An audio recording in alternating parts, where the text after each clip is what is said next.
Selamat siang, Mas. Ya, selamat siang juga, Mbak. Jadi aku mau tanya aja sih di sini, Mas. Ya. Kalau misalnya di sini tuh lokasi untuk penempatan stup-stup lebah itu sebenarnya lokasinya seperti apa sih, Mas, yang harus mencukupi kualifikasi buat ditaruh stup-stup lebah itu? Kalau untuk lokasi lebah kita harus cari lokasi yang pas, Mbak. 1 hektar yang mencukupi. Agar 1 hektar yang mencukupi kita bisa melakukan proses pemanenan madu. Berarti kalau misalnya di situ harus ada minimal pohon atau pohon apa atau tanaman apa yang khusus buat si lebah ini, Pak? Kalau untuk vegetasi memang harus kita cek lokasinya dulu, Mbak. Harus memadai sesuai dan mumpuni untuk sang lebah ini mengumpulkan sang nektar bunga dari sari-sari bunga itu mencukupi kita bisa panen gitu, Mbak. Tidak harus kita hanya 1-2 pohon kita tempati, kan tidak mencukupi untuk lebah mengumpulkan nektar madunya, Mbak. Itu tidak bisa panen kalau cuma hanya sekedar kita naruh koloni yang lokasi yang salah itu, Mbak.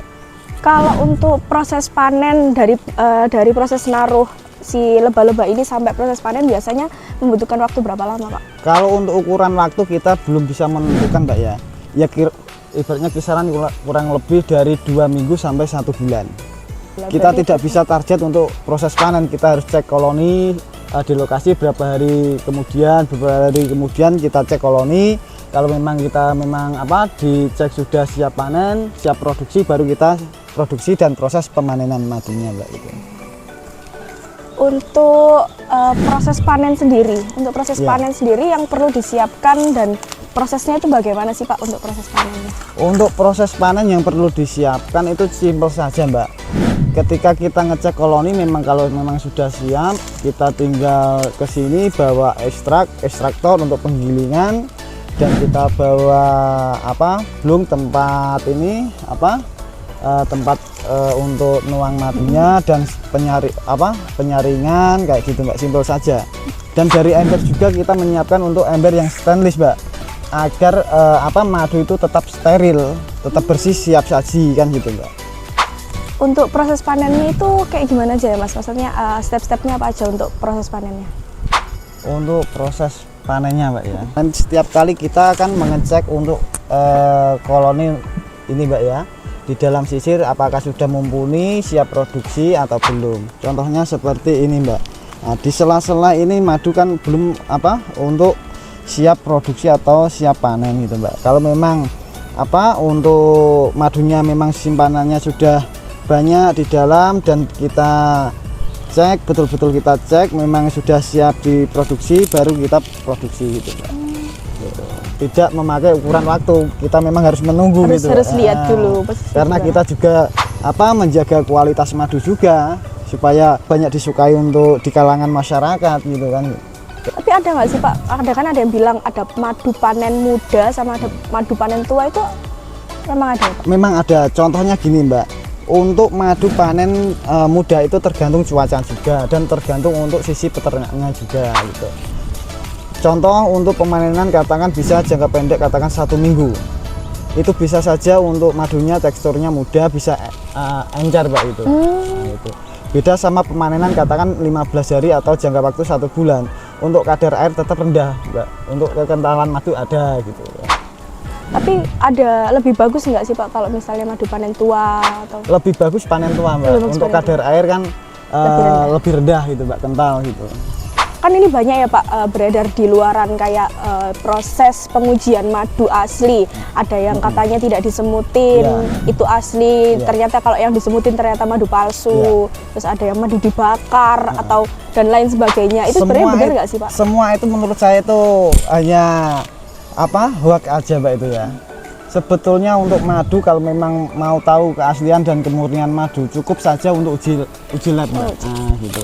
Kalau madu tidak disemutin itu malah sebetulnya tanda tanya, Mbak. Apakah tanda tanyanya gini, Mbak? Apakah madu itu ada bahan kandungannya kimia atau bahan tambahan lain, itu perlu tanda tanya kalau memang madu itu tidak disemutin, Mbak. Semua madu murni, saya sebagai pengalaman di bidang perlebahan, bukan hanya 1 hari, setahun, 2 tahun, di setiap madu murni semut pasti suka, Mbak, gitu.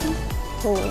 Biasanya kan sarang-sarang kayak gini tuh warnanya putih ya Pak ya? Iya. Kok ini berbeda? Kenapa Pak? Perbedaan untuk sarang yang agak putih sama warnanya agak kecoklatan. Nggih. Perbedaan sarang kalau sudah agak kecoklatan, sarang sudah setengah umur atau sudah sarang lama. Kalau sarang yang agak putih itu sarang yang baru.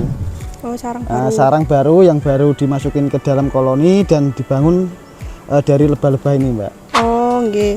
Sarang itu ada umurnya ta Pak? Kalau sarang itu ada jangka waktu untuk ini Mbak, naruh atau di dalam kotak koloni. Nggih. Katakan untuk 3 tahun masih bisa untuk dipakai Mbak. Nggih.